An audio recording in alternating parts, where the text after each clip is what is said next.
అందరికీ నమస్కారం.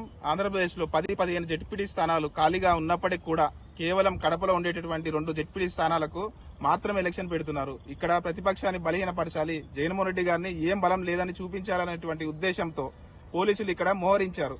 మమ్మల్ని ఇబ్బంది పెట్టేటట్టు వైఎస్ఆర్సీపీ నాయకులు ఇబ్బంది పెట్టేటటువంటి పని చేస్తున్నారు. నిజంగా చెప్పాలంటే ఇక్కడ కడప జిల్లాలో అంతా కూడా వైఎస్ఆర్సీపీకి, వైఎస్ఆర్ గారికి ఎక్కువ బలం ఉంది.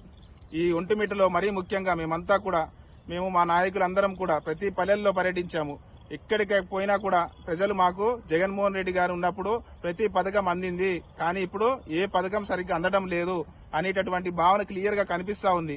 ఎక్కడికి పోయినా మేము ఫ్యాన్ గుర్తుకే ఓటు వేస్తాము అనేటటువంటి భావన వాళ్ళు వ్యక్తం చేస్తున్నారు. కాబట్టి ఎవరు ఎన్ని చేసినా కూడా ఈ రోజు ఉద్యోగస్తులు కావచ్చు, రైతులు కావచ్చు, లేకపోతే నిరుద్యోగులు కావచ్చు, అందరూ కూడా మోసపోయినారండి. నిరుద్యోగులకి 3,000 ఇస్తామన్నారు, ఒక్క పైసా కూడా ఇంతవరకు ఇవ్వలేదు. ఉద్యోగస్తులకి ఐఆర్ ఇస్తామన్నాడు, పీఆర్సీ కొత్త కమిటీ వేస్తామన్నారు, టీఎల్ ఇస్తామన్నారు.